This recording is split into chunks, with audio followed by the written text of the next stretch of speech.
listening to Rock and Roll Grad School with your hosts, Heidi Hedquist and Luke Poling. Consider yourselves officially enrolled.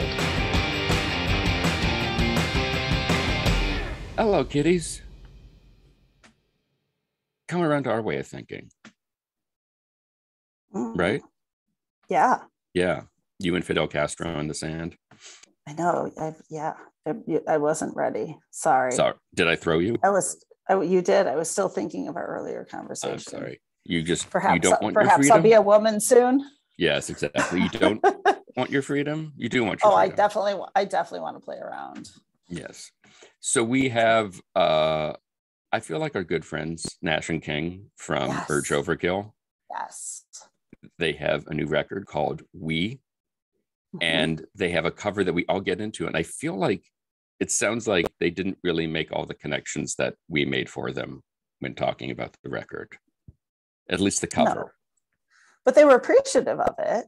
Oh, please, definitely. But it's just sort of nice where they go, oh, that's where we got that from. Yeah. It was so just ingrained in them that it just naturally what they wanted, and they didn't realize the subconscious. Right. And that's why we're here, to dive deep into your subconscious. Yes, exactly. Yes.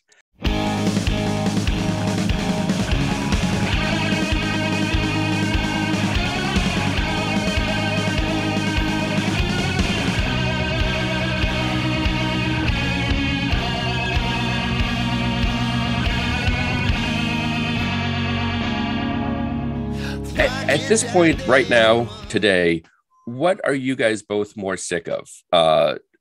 Talking about Omicron or going out and pimping this record at this point in the day? Yeah, I've got to say the virus. We've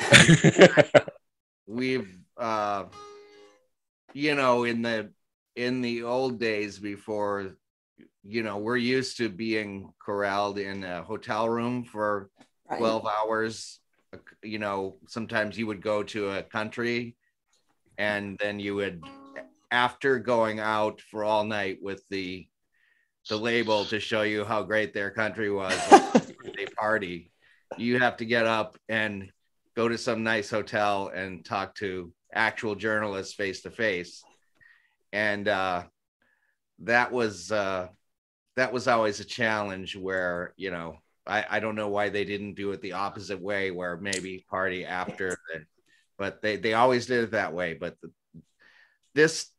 the way we're doing it now is you actually can stay home and talk to everybody because nobody's going anywhere anyway. And we've sort of limited it to we don't do multiple interviews in a day. That can get pretty stale when you have to basically answer the same questions multiple times on the same day. So this has been like the way they release records now. I guess it's a pretty drawn out period where you can tease them online, and it's allowed us to.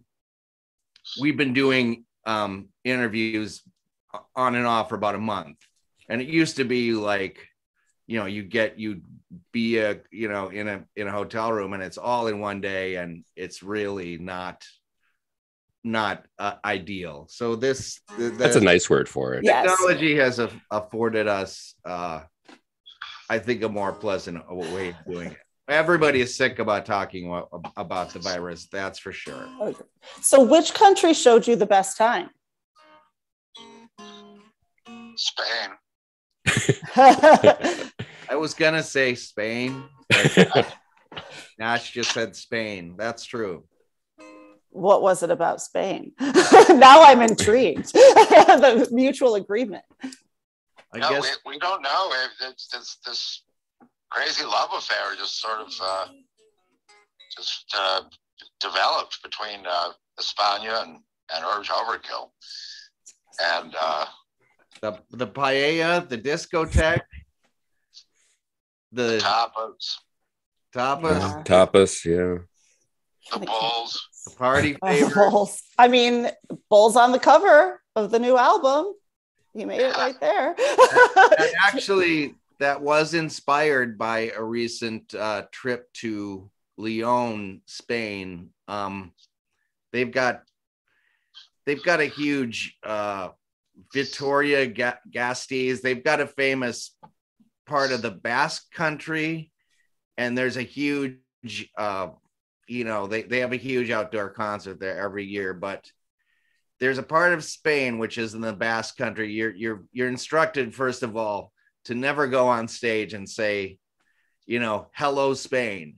You have to say hello Basque country, yes. or else they're going to throw stuff at you. But these people love rock guitar music like nobody else on earth. I mean, it's insane. We played there with the New York Dolls and such like bands in front of like, I don't know, it was like 100,000 people or something. And they don't necessarily have to know you, but if you're a guitar based hard rock band, it's a paradise. And I guess it's still that way since we've been there. Nash, do you remember the name of that festival? It's a pretty famous Esquina Festival. So they're uniquely psyched about, whereas like rock guitar, let's face it, in American culture has gone in and out, and people are always declaring it dead. But it definitely reached its peak at the time when like bands like Soundgarden were number one on the Billboard charts, and like whatever, Nirvana was number two, or whatever week in the early 90s. That was definitely, those were the days for us. I mean, that was a great week. Yeah. It's a really good week for all of us. Yeah. But I guess it's something that we've never strayed that far from. Our roots as sort of a rock band. There are experimental elements on some of our records, and we've used drum machines and synthesizers and whatnot, but that's always been the sort of the basis of what we do, and thus Spain being uniquely suited to understand Urge. And I think that is some of the inspiration for some of the bull iconography was a result of a trip to Spain lately, before we had to contemplate the artwork for the album. And I guess we're sort of forgot the origin of how we got so into that, the idea of the bull logo. But the guy who did the painting for the cover is Spanish. Actually, They call that thing the purple. They've changed the name now. They call it the Purple Weekend Festival. Cool. It's in, maybe same result. That's the thing. So what's interesting is like the record, the new album sort of picks up right where you guys left off in the best way possible, where it's the warm bath of Urge to just soak into. Why'd you start on the record now? Why, so long after Rock and Roll Submarine, where you're like, did the UO light in the sky just go off? Why did you guys decide you needed to do a new record now? We started from Rock and Roll Sub without a label, and we had enough decisions to make where that could have been a double record. So I think a lot of these songs were sort of an unfinished form where when you build music digitally now, you work on it and you maybe have a version of the vocals, but the lyrics aren't as great as you want. So that can sit, and you can work on something and sort of get tired of it, and then listen to it maybe a couple years later and think, this would be great with different lyrical ideas or some obvious puzzle about what's not there with the song. Unlike when we first started recording and it was going to be done in 3 days and all decisions were made and you had to, so it's a completely flipped on its head, at least how we approach, building a record, the Rock and Roll Submarine was done that way, where it took a while and we took it to different studios. Whereas we kind of got this batch of songs into a state where we were going to maybe put some new drums on, maybe the drum performance is fine, but the drums are recorded in a room that sounds bad. So you just take your hard drive in to a studio and you set up and you literally, you can record the drums. Things like that. We got it pretty into perfection mode with this record, and we had sort of infinite time. We weren't under a schedule, like a corporate schedule, where there was a release date. And so we finished this record, and then we were shopping around to see if who was interested in releasing it. So all that takes time, and it kind of, we weren't in any kind of rush to get it out, but it did take a while to, the music was finished before we had any concept of the artwork or anything like that. And, but we did find a great record company in Omnivore, and, the result you see now, probably, a few years, that the music had been completed pre-pandemic and all that. So I guess that's how it wasn't like it was a slow process, and, probably slower than we would have liked. However, the timing seems to have worked out. We're getting a lot of positive feedback we're getting a lot of good attention from the record, possibly better than last time, I think. And you just never know what's going to happen with music, and you just have to do what you love to do. But I'm pretty pleased where the word of the new record has shown up. We're very happy that the time seems to be right. So we're happy with it. It's great. It's so good. I've been rocking out all morning to it. So, I mean, prior to that too, but just, it's so fun. It's so good. Well, Freedom's amazing. It's so different. And I love the original too. I am but it's so good. One of the things that Luke, I'm going to steal one of Luke's questions, but one of the things that we've gone back and forth on, both with that particular cover and with your obviously iconic Girl, You'll Be a Woman Soon. Why did you pick those particular pieces by those artists? Like, why didn't you go with Heartlight or, Song Sung Blue? Yeah. Oh, that's a good one. Sure. Or I'm Your Man. Mm. I think with Urge, with Girl, it was just kind of a complete fluke, kind of afterthought kind of deal. We were at Kramer's studio. We were going to do a partial record. Like, we didn't have enough songs really for an EP. We basically didn't have enough songs for an EP.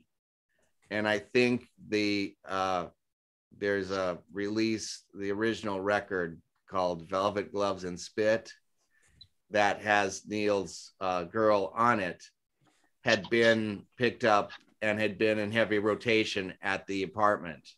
So that was picked up in a used, like a bargain bin, on the strength of the cover art.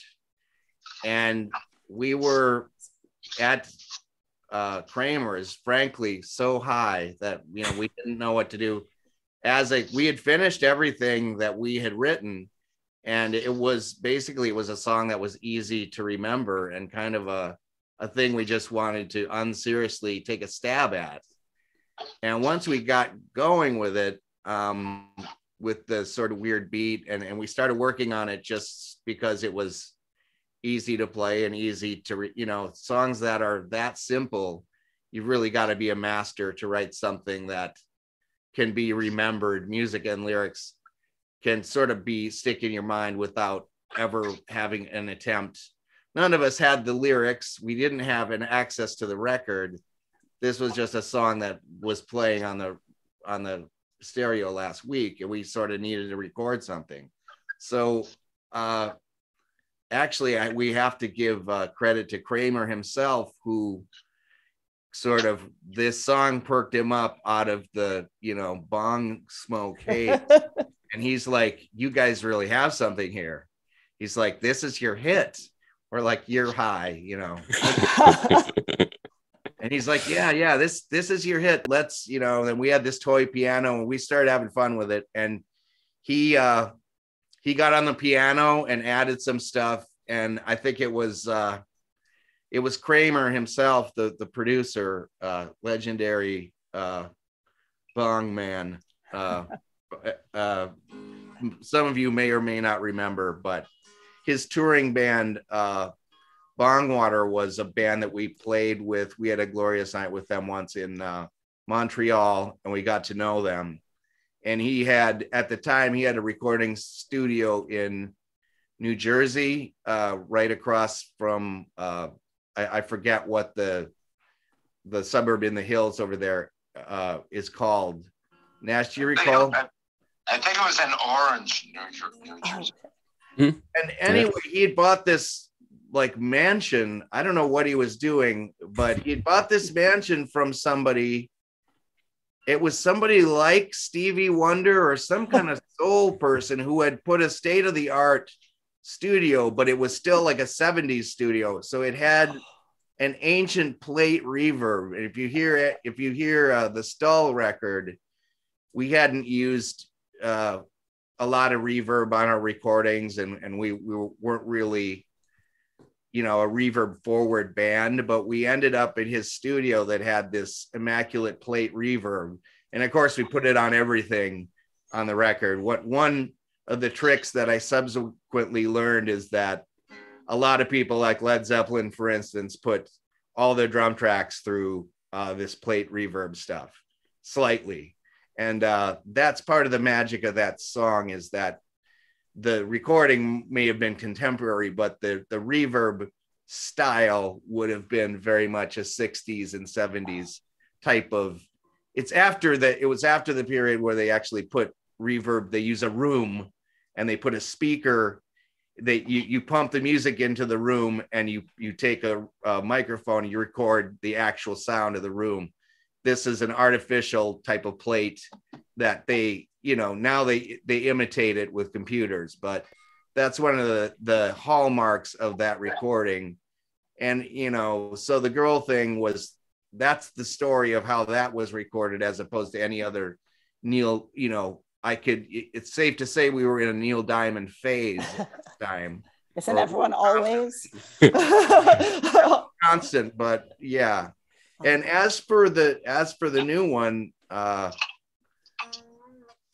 latest cover, we've covered various things throughout the years, and not all of them have made it to record or to the public. We've played a few things live and messed around with a very few cover songs, but Freedom was another one we heard while we were out on tour. And being unfamiliar with George Michael and Wham, it was more that the song that spoke to us. We heard the song in a cab in Moscow, and remembered the words and vowed to track it down. And we later discovered it was Wham. So I was surprised to find that most people had heard the song and it was sort of a hit. But we just kind of dug the song and kind of tracked it down after hearing it once. It was kind of a mystery that we, and we kind of put it up and played it to kind of to sort of break in a new studio. It was another thing that we sort of approached initially not completely seriously. Sometimes you want to record something that's already been written. If you're in a brand new studio, and we were with the V's in Minnesota, and we were like, well, how do we kick this off and keep the magic? You do something that's unserious, possibly disposable.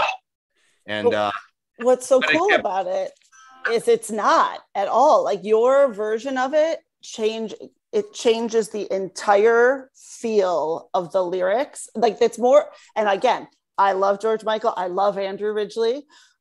But your version of it, the lyrics are just a little bit darker, a little bit more sincere to what the words that are being said. And it's just so fun and different. I love it. I don't like when covers are so true to the original that they're not. This is its own song. What's the point? Yeah, right. I've always been vehemently against if there's like a perfect version of a song, you really want to do something as different as possible with a cover. Nash, do you want to speak to that with the because I got to be honest, I think that Freedom, I think I heard the song in the cab in Russia, and after that I don't think I even heard it. So we didn't have access. Nash, do you even own the song? I mean, I think we reconstructed it from a memory of maybe we got a hold of the lyrics. Or Nash, did you take from the lyrics at all of Freedom? Well, yeah, we eventually found it and listened to it. Then I think we were second guessing, like, why were we so taken by this? Right. But we stripped it for lyrics and they just sort of made it our own. Yeah. Which is the approach we've always taken with covers. I mean, if you can't, we've never understood why bands attempt to cover classics, unless you have something to add to it. Exactly. But if you take a B-side or a lesser known tune, I think we got the feeling that as we investigated that Freedom, I guess, was maybe a huge hit in Europe. It wasn't that huge over here. Right. I think their breakthrough hit in the States was "Wake Me Up Before You Go," or that kind of thing. But that gives you leeway to. That wouldn't have worked. No. No. Yeah, not the same. We wouldn't be having this conversation about that. Give you that leeway to put your own stamp on it. And it's funny how it all happened, but if you like Ed said, I haven't really listened to the original since we recorded, but if you do listen to it, I mean, I didn't realize how almost night and day the original to our version is, but you still know it's there. Like, you still know it's that song, but it is night and day. It's like, it's amazing. Yeah. I've never understood bands that, like, hey, you got to hear our version of the Beatles' Revolution. It's awesome. Our producer says it's better than the original. Of course. There's something, it fits so well with the rest of the record. King, you were saying how, the timing of everything just sort of working out. I think something like How Sweet the Light, like I was listening to that the other day, like that is right now, that is what I need, is some sort of like, we've all been there. It's such a wonderful kind of voice of assuredness on your shoulder, kind of being like, it's going to work out. I don't know how, but something's going to happen. And it's not overly optimistic, but it's just reassuring in the best possible way that seriously, I was driving around and I was like, this is exactly what I need right now. And I think there's a reason for whatever out there in the universe that this record comes into being now, comes into everyone's lives now. And it seems to be speaking to the moment. The main restaurant critic for the New York Times recently checked that song on his blog.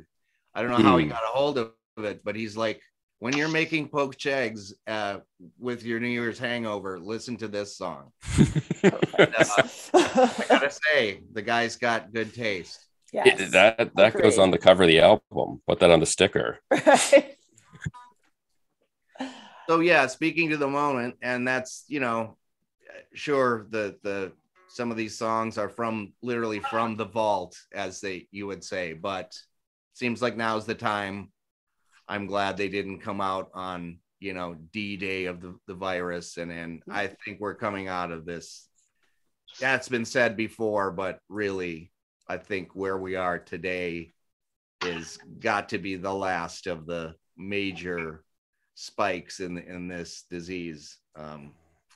Of course, we'll have to see, but the release date is in 22, and we hope that's going to be.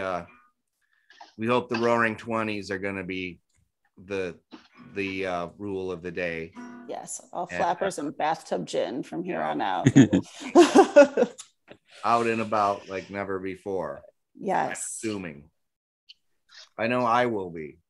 I'll be with you. I'm going to Spain. Are you kidding me? Yeah. I'm hightailing it to Spain first chance I get. With all of your extensive catalog, your extensive history, the incredible work you've done, one of the things that stands out to me is I feel that you're one of my favorite bands, but you're also our favorite band's favorite band, which feels like a lot of pressure. What's it like to live in that particular world where fellow musicians worship your talent and what you do? Nash, I put great stock in that, and because of that, we were asked on tour to see. At the time, when Nirvana hit the world, we actually had a couple more records out that we were arguably a bigger band, but we were asked to accompany them on a couple of tours, and because of that, we were privileged to see many more shows of perhaps one of the greatest live bands I've ever seen. Not a lot of people got to see a lot of more Nirvana shows than us. And frankly, the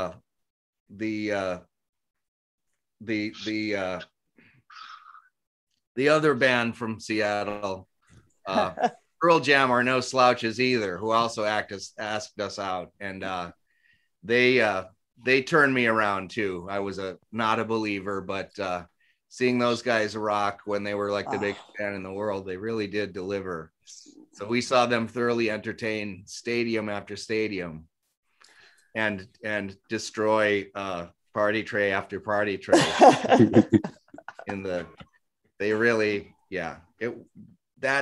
That was a great privilege. And, I think that afforded us, there's nothing like being on tour with another band. We got to see a lot of great stuff. We also were on the same building with Soundgarden, who were very impressive, nice guys too. What more can be said? We came to be good friends with Chrissy Hine and the Pretenders. We came to be pretty familiar with Joe Strummer. May he rest in peace. Yeah. And that kind of fandom means a great deal to us. Yeah. Well, it's not my story, but someone really close to me saw you play here in Pontiac, Michigan. I'm in Detroit. And it was shortly after Kurt died, and Dave Grohl was in the audience as your super fan. And he said it was one of his favorite music moments ever to see you guys rocking out as one of his favorite bands and to see Dave Grohl rocking out as your super fan. Wow. That was a really rough time, but yeah, he's always been a supporter of the band. Nash, I think Nash was attendance at the very first Foo Fighters show, if I remember correctly. Yeah, it was in like a pizzeria. That's awesome. In Los Feliz. But yeah, I think we've always been.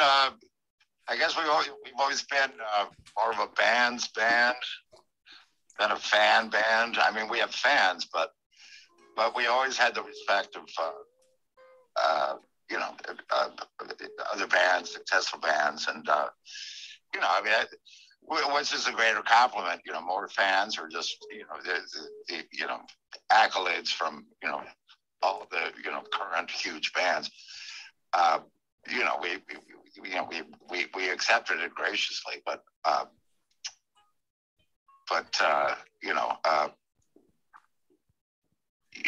guess we've always been a band's band more than a fan band. There's this most incredible story. Speaking of like other musicians digging your band, apparently somebody was in a limo with Axl Rose, none other than Axl Rose, and our version of Hot Chocolate. Nash, what's the song? Emmeline was on a college radio station, and Axl proclaimed, "I want to know who this fucking band is right now." That's amazing. And I don't know. Need. I know this. All you need, or if it's true. I never heard that story. I definitely, that is a story somebody told me on tour. And why would they make it up? How could they know it? I don't know.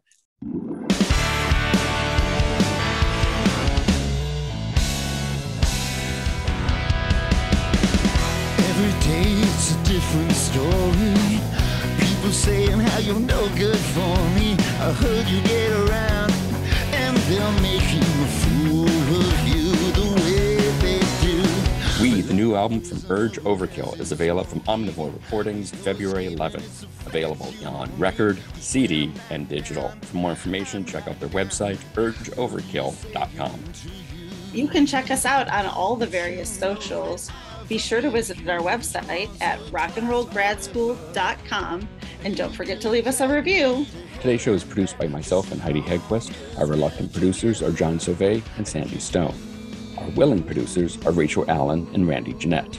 Our intern is Zach Jackson. This one's for Philippe.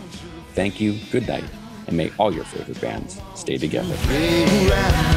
I don't want nobody, baby. Part-time love just brings me down. I don't want you, your freedom. Don't want you, your freedom. Don't need you, your freedom. I just want you.